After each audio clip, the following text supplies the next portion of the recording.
bet apie vietas stengiamės negalvoti, tiesiog norime daryti tai, kas mums patinka. Visko būna. Būna susipyksta, būna išeina iš salės, trenkia durim, vėl apsisuka, grįžta. Tai buvo ilgalaikė problema ir viskas susidėjo ir kai užsidarė sportinių šokių katedra, aš manau. Taip ir išyro kolektyvas. Smagu dirbti su vyresnio amžiuje, labai atsakingai žiūri tai kaip į darbą. Jeigu reikia pas gydytoją, tai jau prieš 2 savaitės mane perspėjo, kad aš jau nebūsiu repeticijai.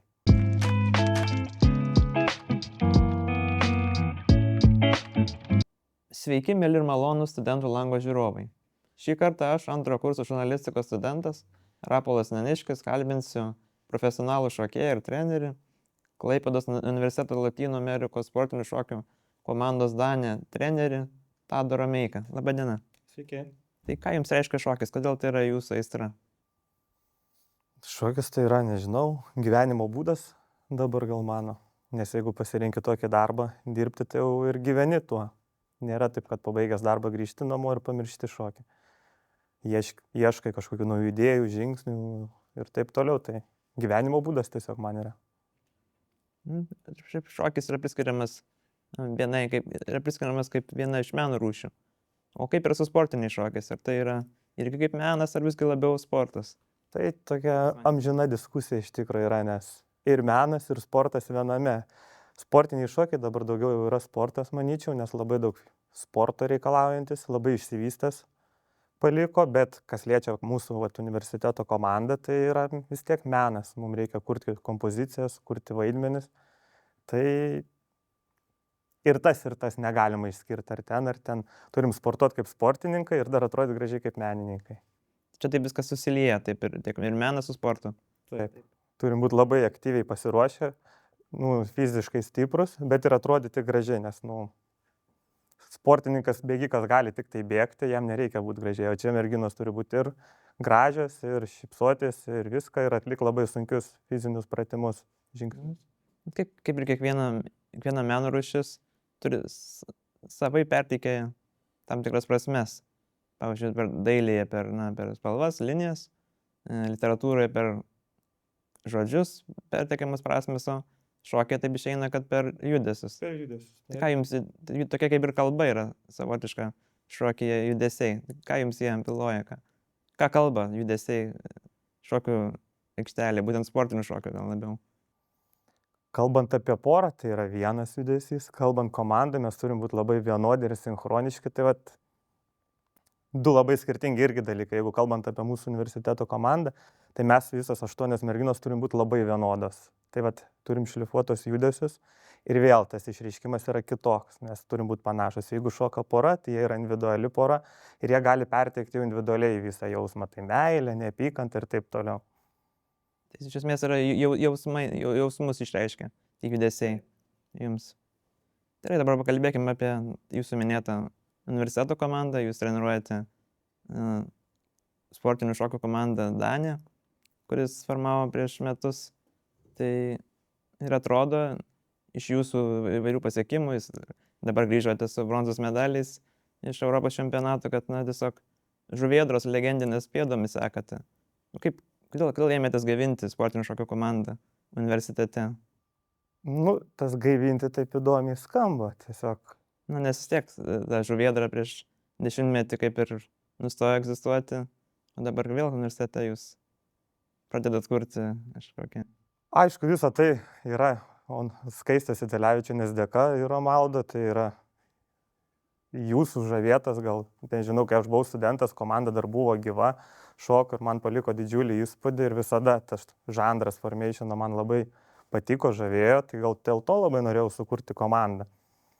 Ir kažkaip taip laikas padarė, kad po truputį lipdėm ir pavyko sukliuoti merginų komandą, bet vėl mes šokam solo, ne poromis, tai tas toks negalėčiau sakyti, kad atgaivinti, kažką darom panašaus, po truputį lipam, bet tai yra labai aukštas pilotažas, ką turėjo žuvėdra ir visada lygintis, tai būtų per stipru, manau. Vis tiek jūs turbūt lygina su žuvėdra, bet ar tai yra, arba ir pagrysti tokie lyginimai, ar labiau spaudimus į tai, kad tai ar tik motyvuoja tobulėti? Motyvuoja ir tobulėti, bet tuo pačiu ir spaudimo, manau, patiriam. Jeigu darytum kažką naujo ir niekas nelygintų, tai viena, o dabar tas lyginimas toks šokėjom irgi įpareigoja daug labiau stengtis. Tai nėra gal blogai, bet ta prasme nereikėtų, manau, lyginti kol kas. Bet ar yra kažkokių panašumų, kad sakot, nėra, kad visiškai taip pat, nes nėra porų, tik tais merginų šoka. Jo, dabar iš vis pasaulyje labai populiarėja solo šokimas ir prieš metus atsirado šitas komandinis šokimas solo, nes visada buvo poros. Ir dabar mes spėjom į tą traukinį, kaip sakau, ir su universitetu važiuojam į pirmuosius pasaulio, Europos čempionatus, nes jie vyksta pirmą kartą pasaulyje iš viso. Ir kovojam su gana stipriais priešininkais, vokiečiais, ispanais. Kokie yra, pavyzdžiui, ilgalaikiai siekiai Danijos kolektyvo? Ar turit gal tikslą pakartoti žuvėdros tam tikrus pasiekimus, kurie buvo daugkartiniai pasaulio Europos čempionai? Siekis yra toks, kad šokti, padaryti, stengtis kuo mažiau klaidų, dalyvauti varžybose ir atsakingai sušokus, aišku, gauti bent jau 1, 2, 3 vietą. Bet apie vietas stengiamės negalvoti, tiesiog norime daryti tai, kas mums patinka ir kovoti, aišku. O jau vietą nusprendžia teisėjai. Vieną kartą gali būti aukštesnė, kitą kartą žemesnis įvertinimas. Gali vieną kartą pasisekti, kitą kartą nepasisekti. Galim šokti, šokėja paslis, nuvirs, jau turėsim prastesnį įvertinimą. Tai labai daug sėkmės ir, aišku, didelis darbas. Pavyzdžiui, gal turite įdomesnių istorijų pasakoti, kaip pasiruošimas vyksta, kaip čempionatuose, kažkokių gal įdomesnių ar linksmų, ar kokių nors įsimintinų istorijų. Gal ir iš pastaro čempionatų, ką gal kažką galėt papasakoti, taip, užkulisius labiau. Pasiruošimas yra labai beproto sunkus, nes dirbam kiekvieną dieną, kiekvieną vakarą 9 val. Vakare, kada šokėjas jau būna po darbų, po studijų ir rytais 8 ryto. Tai yra labai alinantis pasiruošimas, 30 dienų šokti ryte ir vakare, anksti ir vėlai. Tai aišku, pavargstam, būnam pikti, irzlus, susipykstam, susitaikom vėl, bet džiaugiuosi, kad visos šokėjos labai noriai dirba, stengiasi dėl to, kovojam kažkaip po truputį, bet visko būna. Būna susipyksta, būna išeina iš salės, trenkia durim, vėl apsisuka, grįžta. Verda gyvenimas. Bet nebūna, kad susipyktumėt ir taip jau negrįžtamai. Tokie tiesiog darbiniai labiau konfliktai. Karštas būdas šokėjai išlenda, po to iškvepiam, įkvepiam ir vėl iš naujo. Tai ne, viskas gerai, merginos nori tikrai stipriai darbuotis, kovoti. Dėl to labai džiaugiuosi, kad yra dar šokėjų, kurios nusiteikusios labai stipriai dirbti. O tai, pavyzdžiui, kas gali jūsų kolektyvą, kas patekti, ar tik tais, kurie jau turi kažkokių iš anksčiau patirties, įgūdžių, ar tiesiog žmogus, kuris mėgaujasi procesu pačiu, ar priimate ir tokius į... Mes vykdome iš tikro atrankas ir kai vykdom atrankas, šokėjas turėtų turėti jau sportinių šokių pradmenis, kad galėtų šokti, nes tai yra vis ne būrelis, o sportinis užsiėmimas ir kad komanda galėtų atstovauti Europos pasaulio čempionatą, mes turim būti labai stipriai pasiruošę. Tai jeigu mokinsime šokėjus nuo nulio, tai užtruksime labai ilgai, nespėsime į tą. Bet jeigu ateina į atranką labai gabios merginos, ar ir vaikinai, ir vaikinus dabar jau pradėjom kviesti, nes po truputį formuojam. Tai priemam ir į atsarginių sąstatą ir nešokusius šokėjus ir jie, jeigu labai nori stipriai, tai per pusę metų sugeba kartais atsistoti į sąstatą, ką ir dabar turėjom. Tai noras gali daug padėti. Taip, jeigu žmogus nori ir stengiasi, tikrai jisai kartais būna salėj sėdi ir po 4-5 valandas, kad tik tai patekti į sąstatą, tai tikrai gali. Bet reikia jau taip jau būti nusiteikus daug dirbti. Reikia daug pastangų dėti, taip. Svarbiausia darbas. Jeigu daug dirbsi, tikrai turėsim gerą rezultatą ir pačios šokėjos galės šokti ir atstovauti sąstate pilnai. Jūs užsiminat, kad žuvėdra legendinė bus, kaip pavyzdys buvo, įkvėpė jūs toliau šokti. Tai kokia buvo epocha žuvėdros? Kokios asociacijos kyla išgirdus šitą pavadinimą? Profesionalai, kokybė, viskas tobula. Išdirbta, bet tai manau yra didžiulis vadovų įdirbis, jie siekia tobulumo kiekvieno judesio. Tai vien, kad sugebėjo vadovai suburti komandą, padaryti, išlaikyti šitiek metų, šitiek čempionatų su auksu parvežti, tai yra juodas darbas. Ir... Kaip jūs manot, kaip apskritai pavyko išsilaikyti kolektyvui 10-mečių tiesiog Olimpo viršūnėje? Kaip jums kaip specialisto nuomonė atrodo, kaip vis tiek keitėsi ten turbūt sudėtis ne kartą ir vis tiek jie skindavo tas pergalės. Tai kaip tai įmanoma, kaip jums tai pavykdavo? Tai pasikartosiu, tai yra vadovų darbas, įdirbis, jie sugebėjo suvaldyti šokėjus prisitraukti. Klaipėdos universitetas turėjo sportinių šokių katedrą, studentai stojo. Iš tų studentų formavosi sąstatai, buvo pirma komanda, antra komanda, buvo sukurta antra komanda, priauginti pirmai komandai. Ir taip visas tas procesas vyko. Iš antros komandos geri šokėjai keliavo į pirmą sąstatą, šoko, tai visas įdirbis vadovų davė puikų rezultatą. Tokia visa sistema buvo sukurta. Taip. Kaip kas, kad motyvacija žemesnės antros grupės į pirmą patekti. Nesakyčiau, kad žemesnės, jos komandos abi buvo to paties sąstato, tam pačiam tikslui, tuos pačius čempionatus važiavo, bet tiesiog mažiau turintys patirties šokėjai šoko antroje komandoje, kol įgavo patinkamos patirties ir tada jau jie buvo įmami į pirmąjį sąstatą. Gal tada prieš 10-metį kaip čia viskas nustojo egzistuoti, šita visa sistema tokia išpuoselėta, kaip tai galim paaiškinti? Kodėl, sakai, širo šitą? Visos reformos vis prisidėjo, kad Klaipėdos universitetas neteko menų, nutrūko sportinių šokių studijos universitete, finansavimas buvo labai mažas sportinių šokių studentams, kurie stojo, mokslas brangus labai, ir taip po truputį. Tai buvo ilgalaikė problema ir viskas susidėjo ir kai užsidarė sportinių šokių katedra, aš manau, taip ir išyro kolektyvas. Tai tokie išoriniai labiau aspektai. Finansiniai, taip, išoriniai. Noro visada buvo turbūt. Manau, tikrai šokėjai ir vadovai turėjo be proto daug noro šitą visą vystyti. Dabar grįžtant prie jūsų vadovaujamo kolektyvo, kaip reikia užtikrinti, kad jis irgi gyvuotų ilgai, kad netrūktų narių jūsų tam Danės kolektyve? Taip po truputį darom atrankas pastoviai, kas kokius 3-4 mėnesius, kad naujų narių vis daugtų į komandą. Ir dabar turime gana nemažai merginų. Tai sąstatą sudaro 8 merginos, turim 7 atsarginės, tai turim minti taip pat daryti antrą sąstatą, kurio šoktų to lygiai. Seną kompoziciją atliktų antras sąstatas, o nauja kompozicija pirmas sąstatas. Taip išlaikytume ir praktikos įgautume su antru sąstatu ir visada turėtume šokėjų pirmam sąstatui. Tai vėl kartojasi tas kaip ir tas pats. Ir vėl gali tos išorinės priežastys viską sugriauti. Kaip ir Žuvėdros buvo atveju. Kaip minėjot. Bus matyt, laikas parodys. Tikitės geriausia, žodžiu, dabar. Reikia dirbti, nesitikėti, niekas ant lėkštutės nepadės.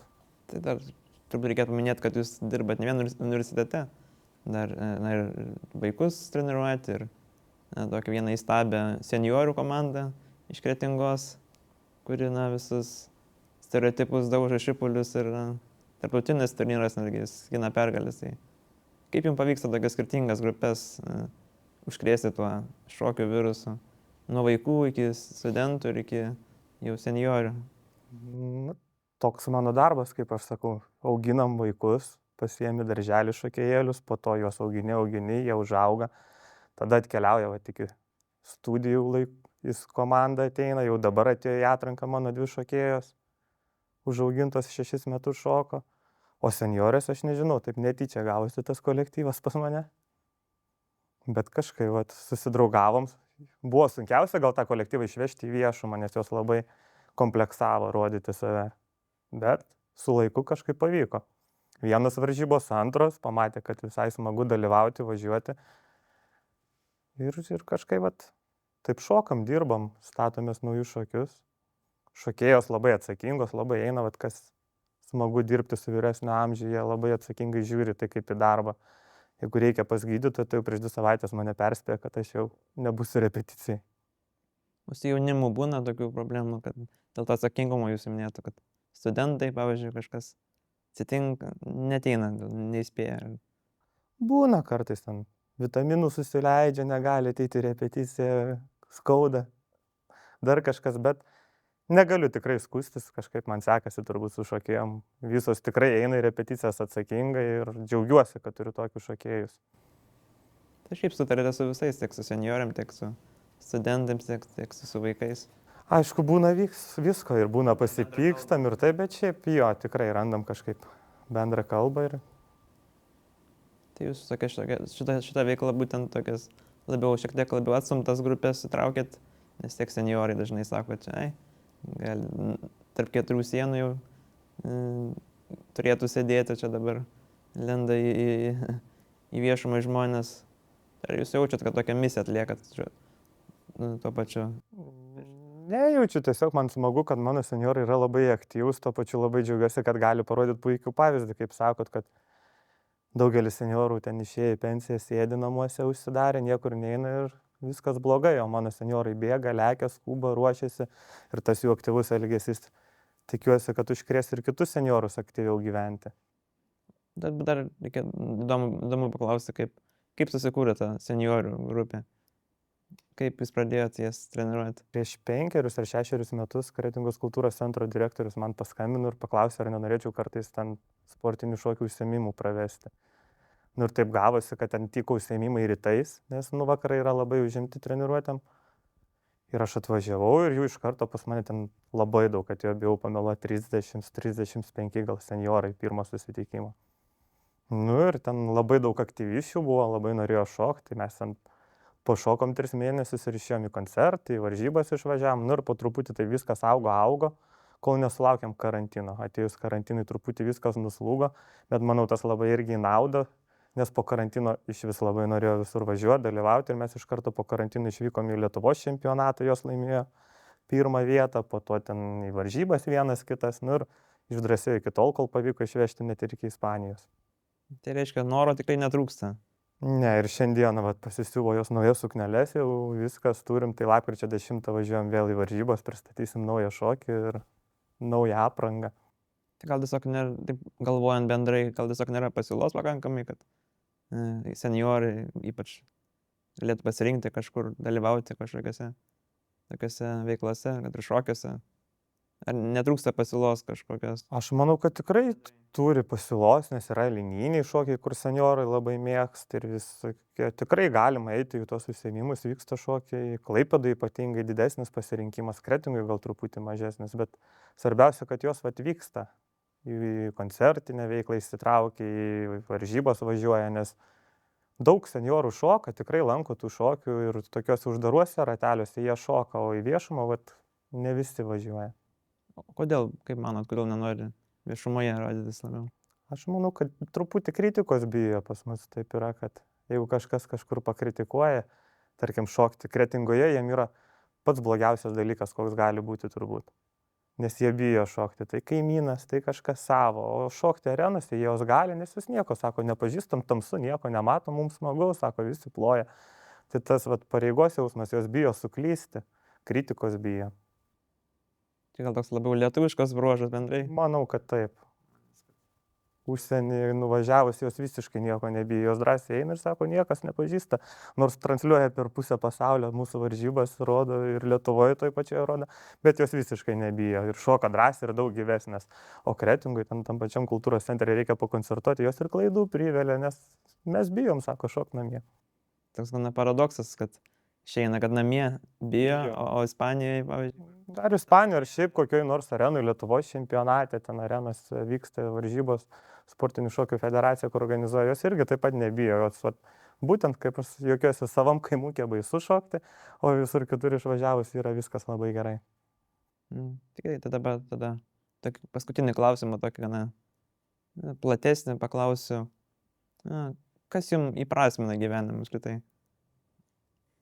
Ką jūs galėtumėte paminėti, konkretų tokį dalyką, kuris stumia taip įtobulėti, stumia į priekį, stumia veikti?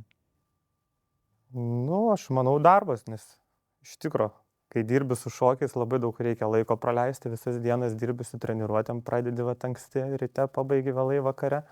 Savaitgalį turim varžybas, tai mes realiai kaip pradedam rugsėjį darbus, pabaigiam tik tais pavasarį, birželio vidury, o vasarą reikia darbuotis, ieškotis naujų idėjų, tai taip. Visą laiką labai dirbi ir sakau, jeigu nemylėsi šito darbo, jeigu tau tai bus negyvenimo būdas, tai tu tiesiog nepadirbsi labai stipriai. Negalėsi siekti kažkokio rezultato, jeigu tu padirbai, išėjai iš salės ir pamiršai, ką darai salėje. Tu turi gyventi su to, susigyventi, ieškoti naujų idėjų, sportuoti. Galų gale visko būna su žmonėm. Žmonės vieni jautresni, kiti stipresni ir konfliktas dar kažkas. Viską reikia spręsti ir tu toj virtuvėje taip gyveni, kol išgyveni tai. Šokiai, manau, tas ir stumia į priekį, visi rezultatai, čempionatai, tu gyveni, laikas žiūri bėga. Labai greitai, kai gyveni veiksme. Tai vis dėlto svarbus tie yra apdovanojimai, jum stumia į priekį. Ne pats apdovanojimas, bet pats pasiruošimas labai svarbus kažkaip. Vat nesinori padaryti kažkokių klaidų apie vietą, kai ruošiesi net negalvoji niekada, bet kai dirbi, stengiasi padaryti kiek įmanoma tobuliau, geriau, o tobulumui ribų nėra, tai yra toks užburtas ratas gaunasi. Dirbi, nori geresnio rezultato, o apie vietą jau pagalvoji tada jau, kai būna atšokti ir kai lauki to verdikto, kaip paskelbs. O tą mėnesį, kada ruošiesi čempionatą ir statai kompoziciją, tai tikrai negalvoji apie vietą, nes tai be reikalo tiesiog varginti save, manau. Ačiū už pokalbį. Ačiū Jums.